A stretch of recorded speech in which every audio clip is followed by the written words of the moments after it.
नमस्कार दोस्तों, स्वागत है आपका अपना यूट्यूब चैनल टुडे एग्जाम पर।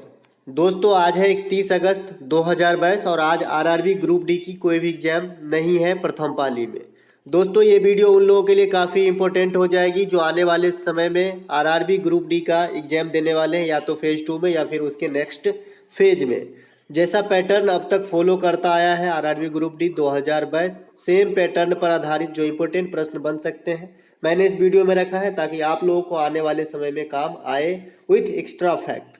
दोस्तों इससे पहले जब जब एग्जाम नहीं होता मैं आपको वीडियो प्रोवाइड कराता हूँ और उस वीडियो से आप कहीं भी अगले दिन जब एग्जाम आती है तो उसमें देखिए मैक्सिमम जो है 6 क्वेश्चन मिले हैं, कम से कम 3-4 क्वेश्चन जरूर मिल जाता है। तो चलिए दोस्तों शुरू करते हैं।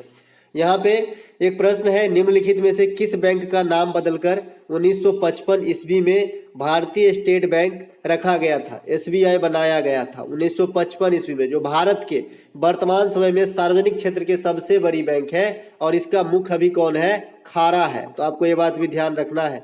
इसके बाद एसबीआई के बारे में और क्या है कि इसका पहला नाम क्या था, इंपीरियल बैंक ऑफ इंडिया, जिसकी स्थापना 1921 ईस्वी में हुआ था और इंपीरियल बैंक ऑफ इंडिया का नाम बदलकर 1955 में एसबीआई कर दिया गया, जो वर्तमान में भारत के 12 सार्वजनिक बैंक है भारत में वर्तमान में, तो 12 सार्वजनिक बैंक में जो है सबसे बड़ा बैंक है एसबीआई। 2 नंबर आता है, दूसरा नंबर पीएनबी का। तो आपको ये बात भी ध्यान रखना है, पीएनबी का है जो चीफ है वो गोयल है, एसबीआई का जो है खारा है। इतना आप सरनेम याद रखने से भी आपका काम हो जाएगा। 3 बैंक जिसे इंपीरियल बैंक ऑफ इंडिया बनाया गया था तो कौन कौन से थे, तो बैंक ऑफ जो है मद्रास, बैंक ऑफ मुंबई और बैंक ऑफ कोलकाता। इन तीनों बैंकों को मिलाकर 1921 ईस्वी में इंपीरियल बैंक ऑफ इंडिया बनाया गया था। फिर 1955 ईस्वी में जो है इंपीरियल बैंक ऑफ इंडिया का नाम बदलकर एसबीआई कर दिया गया। चलते हैं आगे। अगला एक प्रश्न यहाँ पे है, निम्नलिखित में से किस शहर के बीच दिल्ली से प्रथम बार जीवाश्म ईंधन से उड़ान भरा गया। आपको पता ही होगा कि जीवाश्म ईंधन से जो है अब इंडिया में वायुयान उड़ाए जा रहे हैं और इसकी ट्रायल भी हो चुकी है और बहुत जगह उड़ भी रही है। तो जो पहली बार इस सेवा का शुरू किया गया कि भाई जीवाश्म ईंधन से जो है हम उड़ान भरेंगे, वायुयान चलाएंगे, तो किन 2 स्टेशनों के बीच चली। जैसे रेलवे में पूछते हैं ना कि प्रथम बार रेलवे किन 2 स्टेशनों के बीच चली, तो मुंबई और ठाणा आपका आंसर होता है, 34 किलोमीटर होता है। उसी प्रकार से जीवाश्म ईंधन, चूंकि भाई जीवाश्म जो है पारंपरिक ऊर्जा का स्रोत है तो इससे चला है तो ये इंपोर्टेंट हो जाता है। तो ये जो है देहरादून और दिल्ली के बीच जो है उड़ान भरे गए थे। चलते हैं आगे। अगला एक प्रश्न है कि राष्ट्रीय प्रदूषण नियंत्रण दिवस कब मनाया जाता है। राष्ट्रीय प्रदूषण नियंत्रण दिवस जो है प्रति वर्ष 2 दिसंबर को मनाया जाता है। 2 दिसंबर को और क्या मनाया जाता है, कंप्यूटर साक्षरता दिवस के रूप में मनाया जाता है। 1 दिसंबर को क्या मनाया जाता है, एड्स दिवस के रूप में मनाया जाता है। 3 दिसंबर को विकलांग दिवस के रूप में मनाया जाता है। 4 दिसंबर को नेवी दिवस के रूप में मनाया जाता है। 23 दिसंबर को किसान दिवस के रूप में मनाया जाता है। तो ये सब दिवस दिसंबर माह के थे कुछ। इसके बाद 10 दिसंबर को मानवाधिकार दिवस के रूप में मनाया जाता है। तो इतना तो हो गया, ये तो इम्पोर्टेंट है। अब ये क्यों मनाया जाता है राष्ट्रीय प्रदूषण नियंत्रण दिवस 2 दिसंबर को, तो ये इसलिए मनाया जाता है ये कि 2 और 3 दिसंबर भोपाल गैस त्रासदी 1984 आपको याद होगा, जिसमें मिथाइल आइसोसाइनाइड गैस की लीक हो जाती है और वहाँ के जो है एरिया पूरा जो है वीरान हो जाता है, बहुत सारे मृत्यु हो जाती है। तो उन्हीं के याद में जो है, वही खूंखार दिन के याद में जो है ये 2 दिसंबर को राष्ट्रीय प्रदूषण नियंत्रण दिवस के रूप में इंडिया में मनाया जाता है। ये भी पूछा जाता है कि भोपाल में जो गैस लीक हुआ था कौन सा था, तो मिक था मिसाइल आइसोसाइनाइड। भारत में इल्बर्ट बिल किस वायसराय के समय पास किया गया था। अब ये क्वेश्चन मैंने क्यों रखा, क्योंकि इल्बर्ट भी है कुछ आदमी का नाम, तो यहाँ पे इल्बर्ट ही नहीं मार के आना, ऑप्शन में दिखेंगे, लेकिन ये लॉर्ड रिपन के समय इल्बर्ट बिल जो है पेश किया गया था सन 1883 ईस्वी में। अब लॉर्ड रिपन के समय और क्या है, जो भारत में जनगणना लगातार कराई जा रही है 10 वर्षों के अंतराल पे, तो ये लॉर्ड रिपन के समय से ही ये प्रचलन में आया। वैसे जो भारत में प्रथम बार जनगणना है लॉर्ड मेयो के समय स्टार्ट हुआ था 1872 ईस्वी में। इसी लॉर्ड मेयो की हत्या जो है कर दिया गया था। चलते हैं आगे। अगला एक प्रश्न है यहाँ पे, निम्नलिखित में से कौन सी भारतीय राज्य के छत पर एकत्रित पानी को संचित करना अनिवार्य कर दिया। वाटर प्रॉब्लम इंडिया की एक मेजर प्रॉब्लम है। इसको देखते हुए सर्वप्रथम तमिलनाडु के सरकार ने जो छत पे पानी बरसा के इकट्ठा होंगे उसे जो है एकत्रित करके उसको उपयोग में लाए जाने की जो है पहल चालू कर दिया और अनिवार्य कर दिया। तो ये तमिलनाडु राइट आंसर हो जाएगा। बात करें तमिलनाडु की राष्ट्रीय भाषा, तो ये मतलब क्षेत्रीय भाषा, मतलब स्थानीय भाषा, मदर टंग कह सकते हैं, तो तमिल थोड़ा वो हो जाता है। और तमिल को जो है शास्त्रीय भाषा का दर्जा कब दिया गया, एग्जाम में आ चुका, तो ये 2004 में दिया चुका। और सर्वप्रथम इसी भाषा को जो है शास्त्रीय भाषा का दर्जा दिया गया था। शास्त्रीय भाषा कौन कौन से है, तो साउथ के जितने भी है, एक तो हो गए तमिल तमिलनाडु का, फिर तेलुगु हो जाता है जो आंध्र प्रदेश और तेलंगाना का हो जाएगा, फिर कन्नड़ हो जाएगा कर्नाटक का, फिर मलयालम हो जाएगा आपका केरला का, और उसके बाद एक है संस्कृत और एक है ओडिसी। तो ये 6 शास्त्रीय भाषा है। सबसे लेटेस्ट वाली आपका जो है ओडिसी है, 2014 में दिया गया था। जल का द्रव्यमान कितना होता है, तो जल का द्रव्यमान 18 होता है। कैसे होता है, जल का सूत्र H2O होता है। हाइड्रोजन का परमाणु क्रमांक कितना होता है, एक, तो एक 2 बार है तो 2 हो गया, प्लस ऑक्सीजन का कितना होता है 16 हो जाएगा, तो यहाँ पे कितना हो जाएगा 16 2 18 हो जाएगा। चलते हैं आगे।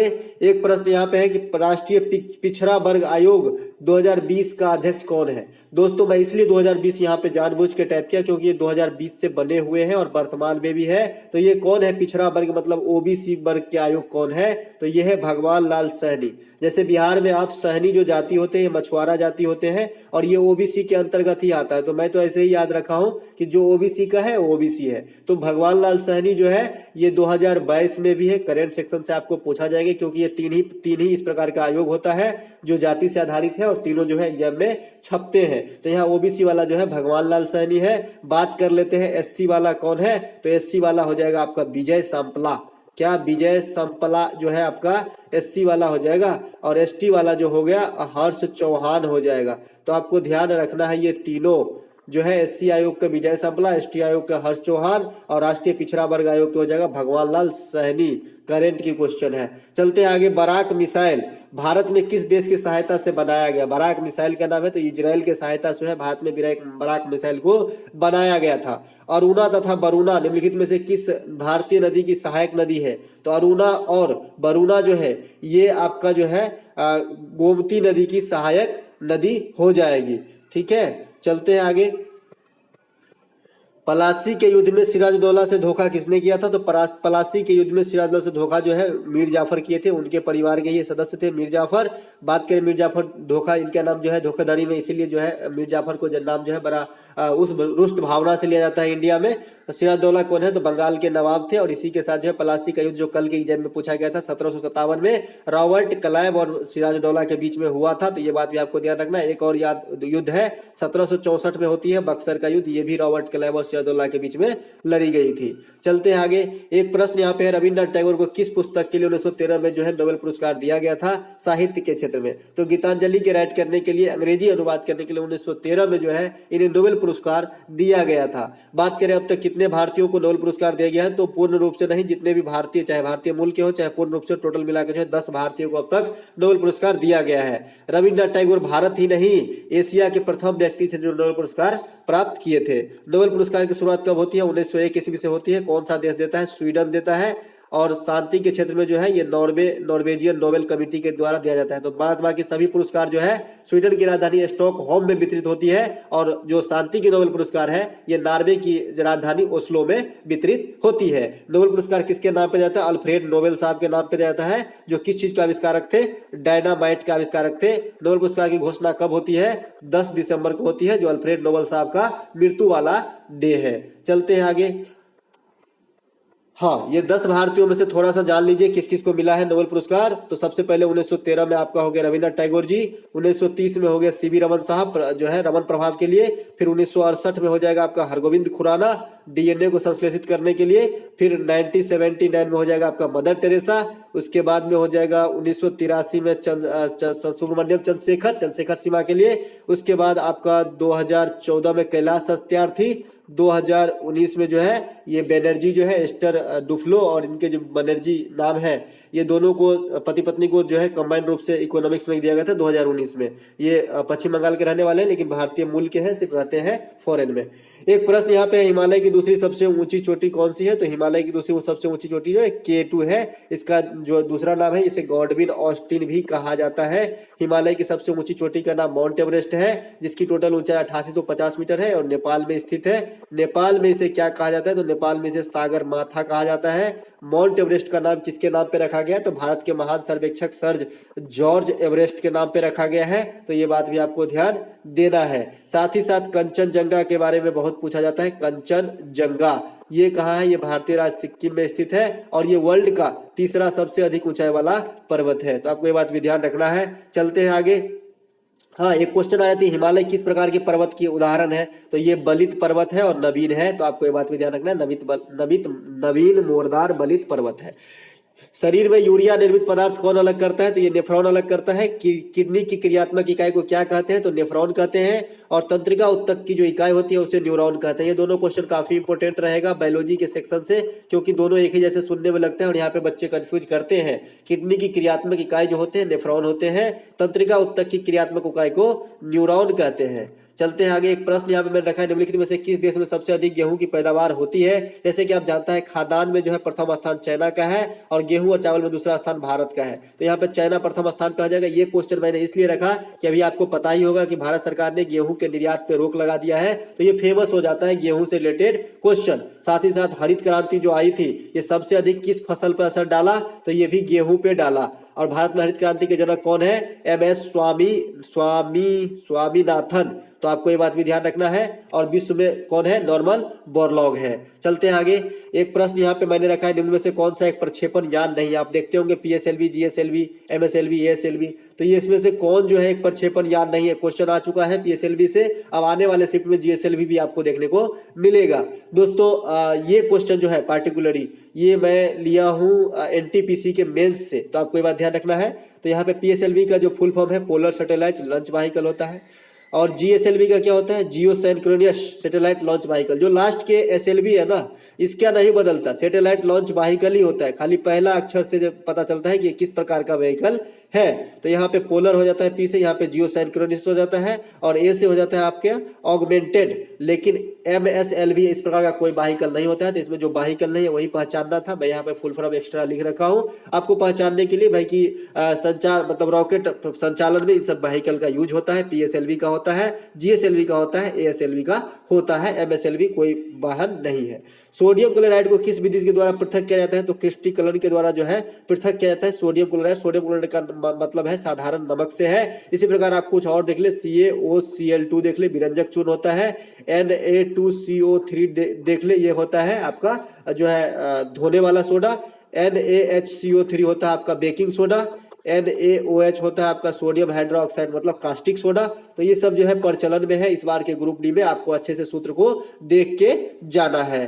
साथ ही साथ यहाँ पे मैंने एक क्वेश्चन रखा है कंप्यूटर से कि 1 PB बराबर कितने TB के बराबर होंगे? तो 1 पेटाबाइट जो है 1024 टेराबाइट के बराबर होंगे। अब यहाँ से छोटा सा देख लेते हैं कि 4 बिट बराबर 1 निबल होता है और 8 बिट बराबर 1 बाइट होता है। ठीक है, निबल आपको जरूर याद रखना है, 4 बिट बराबर होता है, क्योंकि ये जो है गुड क्वेश्चन है जो बड़े बड़े एग्जाम में आते हैं, तो इसमें भी आ सकती है। अब मैं बता रहा हूँ 1024 जो यहाँ पे बाइट बना है, बाइट 1024 बाइट को 1 KB कहते हैं, और ये 1024 फॉलो होता जाएगा, फिर यहाँ पे MB हो जाएगा, फिर 1024 MB GB हो जाएगा, फिर 1024 GB क्या हो जाएगा? TB हो जाएगा, फिर 1024 TB क्या हो जाएगा? PB हो जाएगा, PB हो जाएगा पेटाबाइट। तो इस प्रकार से ये चलता रहता है। एक प्रश्न यहाँ पे, मंगला और इस्वारिया तेल क्षेत्र किस राज्य में स्थित है? तो राजस्थान में है। साथ ही साथ अंकलेश्वर आपको याद रखना है, अंकलेश्वर ये गुजरात में तेल क्षेत्र है, जामनगर में है, ये बात भी आपको ध्यान रखना है। बरौनी तेल शोधक कारखाना ये बिहार में है, रूस के सहयोग से लगाया गया था। भारत में प्रथम पेट्रोलियम क्षेत्र डिगबोई में है, 1901 असम में स्थापित किया गया था। तो आपको ये बात भी ध्यान रखना है। साथ ही साथ भारत जो है सबसे अधिक पैसे क्रूड ऑयल पर ही खर्च करती है। लोकसभा अध्यक्ष का चुनाव किसके द्वारा किया जाता है? तो लोकसभा के सदस्य के द्वारा ही किया जाता है। लोकसभा जो है लोकसभा अध्यक्ष का चुनाव अभी वर्तमान में कौन है? ओम बिरला जी है। केवे नंबर का है? 17वीं लोकसभा के अध्यक्ष है। लोकसभा की सदस्यता ग्रहण करने के लिए न्यूनतम उम्र सीमा 25 वर्ष होनी चाहिए। प्रधानमंत्री बनने के लिए भी न्यूनतम उम्र सीमा 25 वर्ष होनी चाहिए। राज्यसभा के सदस्य बनने के लिए न्यूनतम उम्र सीमा 30 वर्ष होना चाहिए। लोकसभा का कार्यकाल 5 वर्षों का है तथा राज्यसभा का कार्यकाल अस्थायी होता है, कभी भी समाप्त नहीं किया जाता है। राज्यसभा के सदस्यों का कार्यकाल 6 वर्षों का होता है। लोकसभा में अधिकतम 550 मेंबर हो सकते हैं, राज्यसभा में अधिकतम 250 मेंबर हो सकते हैं। लोकसभा में पहले 552 हुआ करता था, लेकिन एंग्लो इंडियन वाला जो सिस्टम है 104वां संविधान संशोधन के द्वारा हटा दिया गया, 585 होता है। राज्यसभा में भी पहले 252 हुआ करता था, लेकिन अब जो है 285 होगा। 104वां संविधान संशोधन द्वारा जो एंग्लो इंडियन की जो नियुक्ति किया जाता था वो हटा दिया गया है, राष्ट्रपति के द्वारा किया जाता था, ये बात भी ध्यान रखिएगा। विधानसभा से भी ये सिस्टम हटा दिया गया, यानी इंडिया से ये सिस्टम एंग्लो इंडियन वाली हटा दिया गया है। अब बात करें कि राज्यसभा के जो है पदेन सभापति कौन होते हैं? तो भारत के उपराष्ट्रपति होते हैं राज्यसभा के पदेन सभापति, और साथ ही साथ राज्यसभा में एक उपसभापति होती है जो अभी कौन है? हरिवंश नारायण है। और राज्यसभा में एक महासचिव भी होता है जो अभी कौन है? पीसी मोदी है। और महासचिव की नियुक्ति कौन करती है? तो भारत के उपराष्ट्रपति ही करती है। तो आपको इतना बात ध्यान रखना है लोकसभा से और राज्यसभा से। साथ ही साथ धन विधेयक जो है ये ओनली लोकसभा में पेश किया जाता है, तो आपको ये बात भी ध्यान रखना है। धन विधेयक पर राज्यसभा जो है मनाही नहीं दिया सकता, और अधिकतम जो है 14 दिन तक होल्ड करके रख सकता है और ना भी नहीं बोल सकता है। तो इस प्रकार के जो गुड क्वेश्चन है आपको जरूर ध्यान रखना चाहिए। इंदिरा गांधी ट्यूलिप गार्डन कहाँ स्थित है? जम्मू कश्मीर में स्थित है इंदिरा गांधी ट्यूलिप गार्डन। साथ ही साथ भारत का सबसे बड़ा national park Hemis national park जो है ये भी जम्मू कश्मीर में है। इसके बाद हेमिस उत्सव यानी हेमिस मेला ये लद्दाख में होती है, आपको ये बात भी ध्यान रखना है। चलते हैं आगे। एक प्रश्न यहाँ पे, प्रथम पंचवर्षीय योजना के समय अवधि था 51 से 56 था दोस्तों। दूसरे का था 56 से आपका हो जाएगा 61 हो जाएगा। पहला जो है हैराल्ड डोवर मॉडल पर था, दूसरा जो है पीसी महालनोबिस मॉडल पर आधारित था। पंचवर्षीय योजना कौन बनाते हैं? योजना आयोग बनाते हैं। योजना आयोग को समाप्त करके कौन सा गठन किया गया है? नीति आयोग कब किया गया है? 2015 में। योजना आयोग कब बने थे? 1950 में बने थे। योजना आयोग कुल कितने योजना बनाए? 12 योजना बनाए। आपको ये बात ध्यान रखना है। नीति आयोग का पदेन अध्यक्ष कौन होता है? भारत का प्रधानमंत्री होता है। अंतर्राज्यीय परिषद के अध्यक्ष कौन होते हैं? तो भारत के प्रधानमंत्री होते हैं। भारत में जो भी परमाणु से संचालित होने वाले संस्था है उनके हेड कौन होंगे? तो प्रधानमंत्री होंगे। उसके बाद राज्यसभा का पदेन सभापति कौन होते हैं? उपराष्ट्रपति होते हैं। अभी कौन है? जयदेव धनखड़ जी है। चाय तथा कॉफी किस प्रकार के फसल के उदाहरण है? नगदी फसल के उदाहरण है चाय तथा कॉफी। और चाय तथा कॉफी किस प्रकार के जो है मिट्टी में पाए जाते हैं? तो लेटेराइट जो है मिट्टी है उसमें चाय की खेती हो सकती है। तरबूज और खरबूज ये सब जायद फसल के उदाहरण है दोस्तों। फसल जो है अपने इंडिया में 3 प्रकार के हैं वस्तुतः, एक तो है खरीफ है, एक है रबी है और एक है आपका जायद है। तो खरीफ क्या है? जो धान के समय में जून जुलाई में बोते हैं ना, बारिश के समय में, ये खरीफ है। उसके बाद जो रबी है, जो गेहूं वगैरह जो है मसूरी वगैरह ये सब जो है रबी की फसल है जो ठंडी महीना में बोया जाता है। उसके बाद जो जायद फसल है, इन दोनों समय के बीच में जो गैप होती है उसमें जो है उस दरमियान जो फसल उत्पन्न किया जाता है उसे जायद फसल कहते हैं। एक यहाँ पे है कि थर्मामीटर में कौन सा तत्व होता है? तो पारा होता है, मरकरी होता है। पारा ऐसा धातु है जो कमरे के टेम्परेचर पर द्रवावस्था में पाई जाती है। वहीं ब्रोमीन ऐसा अधातु है जो कमरे के टेम्परेचर पर द्रव अवस्था में पाई जाती है। ब्रोमीन जो है ग्रुप जो है वर्ग 17 के सदस्य हैं, हैलोजन ग्रुप से ताल्लुक रखते हैं। दक्षिण एशिया का एकमात्र सक्रिय ज्वालामुखी कौन है? तो अंडमान निकोबार में बैरन द्वीप जो है ये सक्रिय ज्वालामुखी है। ये दक्षिण एशिया के एकमात्र सक्रिय ज्वालामुखी है। खजुराहो का मंदिर कहाँ स्थित है? ये मध्य प्रदेश में स्थित है। कौन बनवाया था? चंदेल शासक बनवाया था। किस शैली में बना है? तो नागर शैली में बना हुआ मंदिर का उदाहरण है। उत्तर भारत में जो भी मंदिर है नॉर्थ इंडिया में ये नागर शैली में है, और साउथ इंडिया में जो भी है ये द्रविड़ शैली की मंदिर हो जाएगी। तो आपको ये बात भी ध्यान रखना है। चलते हैं आगे। यहाँ पे मैंने कुछ प्रश्न जो है आपको ज्योग्राफी से ले लिया है, इसी प्रकार का टाइप किया हुआ वीडियो अभी आपको जो है कल, आज शाम को नहीं तो कल सवेरे तक मिल जाएगा। तो इस वीडियो को जरूर देख लीजिएगा, क्योंकि ज्योग्राफी से जो है 2-3 क्वेश्चन हर शिफ्ट में पूछे जा रहे हैं। सूर्य का केंद्रीय भाग क्या कहलाता है? कोरोड कहलाता है। सूर्य का केंद्रीय भाग। सबसे बाहरी भाग क्या कहलाता है? कोरोना। सबसे बाहरी भाग जो है किरीट या कोरोना कहा जाता है। तो ये बात भी आपको ध्यान रखना है। सूर्य के सबसे बाहरी भाग को किरीट या कोरोना नीचे छपा ही है, मैं इसे मौखिक रूप से क्यों बताया। सूर्य की ऊर्जा का स्रोत क्या है? नाभिकीय संलयन है। सूर्य के अंदर नाभिकीय संलयन है जिससे हमें ऊर्जा की प्राप्ति होती है। और इस प्रक्रिया को सबसे पहले कौन पता लगाया? हेंस बेथे नामक वैज्ञानिक ने पता लगाया था। परमाणु बम वगैरह किस सिद्धांत पे कार्य करता है? नाभिकीय विखंडन पे। जो नाभिकीय रिएक्टर होता है ये भी नाभिकीय विखंडन पे कार्य करता है, लेकिन सूर्य और हाइड्रोजन बम जो है नाभिकीय संलयन पे पर आधारित होता है। एक एक बात बताऊंगा, अच्छा लगा हो तो अब तक तो लाइक आप कर ही दिए होंगे आई होप। सूर्य की दीप्तिमान सतह को कहते हैं प्रकाश मंडल, ये बात आपको ध्यान रखना है। भूकेंद्रीय सिद्धांत के प्रतिपादक कौन है? टॉलमी है। ये चैप्टर वाइज होगी और ये वीडियो आपका जो है कम से कम आधा से पौना घंटा का होगा, जहां 100 से अधिक क्वेश्चन होंगे, आपको देखना है। सूर्य ग्रहण के समय सूर्य में दिखाई देने वाले भाग को कहते हैं किरीट या कोरोना। सूर्य ग्रहण के समय सूर्य की कौन सी किरण उत्सर्जित होती है? तो एक्स किरण। एक्स किरण के खोजकर्ता कौन थे? विलियम रोएंटजन थे। एक्स किरण के खोजकर्ता कौन थे? विलियम रोएंटजन थे। तो एक एक बात आपको मिलेगा, जो मैं मौखिक रूप से यहाँ बोल रहा हूँ सब कुछ नीचे लिखा हुआ आपको मिलेगा। कंप्यूटर का मस्तिष्क किसे कहा जाता है? सीपीयू को कहा जाता है। सीपीयू को जो है सेंट्रल प्रोसेसिंग यूनिट कहते हैं, कंप्यूटर का ब्रेन कहते हैं इसे, आपको ये बात भी ध्यान रखना है। इसके बाद चार्ल्स बेबेज को कंप्यूटर का पिता कहा जाता है। सुपर कंप्यूटर का पिता जो है सैमुअल क्रे को कहा जाएगा, ये बात भी आपको ध्यान रखना है। इसके बाद भारत में सुपर कंप्यूटर का पिता जो है ये विजय भटकर को कहा जाता है, ये बात भी ध्यान रखना है। भारत में सुपर कंप्यूटर के जो है सीडेक संस्था देखरेख करती है, तो ये भी बात याद रखना है। प्रथम भारत के सुपर कंप्यूटर कौन थे? परम 8000 थे, तो आपको ये भी ध्यान रखना है। आईआईटी रुड़की में परम गंगा सुपर कंप्यूटर स्थापित किया गया है, आपको ये बात भी ध्यान रखना है। तो ये सब बात आपको ध्यान रखना है। साथ ही साथ प्रथम पीढ़ी में जो है निर्वात का प्रयोग किया गया था, दूसरा में ट्रांजिस्टर का, तीसरा में जो है आईसी चिप का किया गया था और चतुर्थ में जो है माइक्रो प्रोसेसर का प्रयोग किया गया है, तो आपको ये बात भी ध्यान रखना है। आईसी चिप के आविष्कारक भी पूछा जाता है, तो जैक किल्बी जो है आईसी चिप के आविष्कारक थे। एक प्रश्न है कि खेलो इंडिया यूथ गेम 2020 कहां पर हुए थे? ये गुवाहाटी असम में हुए थे। बात करें प्रथम बार खेलो इंडिया गेम कब कहां हुआ था, तो प्रथम बार खेलो इंडिया गेम जो है आपका दिल्ली में हुआ था 2018 में, फिर 2019 में आपका हुआ पुणे में, उसके बाद 2019 में आपका 2020 में आपका हुआ असम गुवाहाटी में, और 2021 वाला डिले होकर 2022 में कहां पर हुआ? हरियाणा के पंचकुला में। दोस्तों इस वीडियो में इतना ही। अगर आपको अच्छा लगा हो तो लाइक कर लीजिएगा, साथ ही साथ शेयर कर दीजिएगा और ये पीडीएफ आप टेलीग्राम से जो है प्राप्त कर लीजिएगा।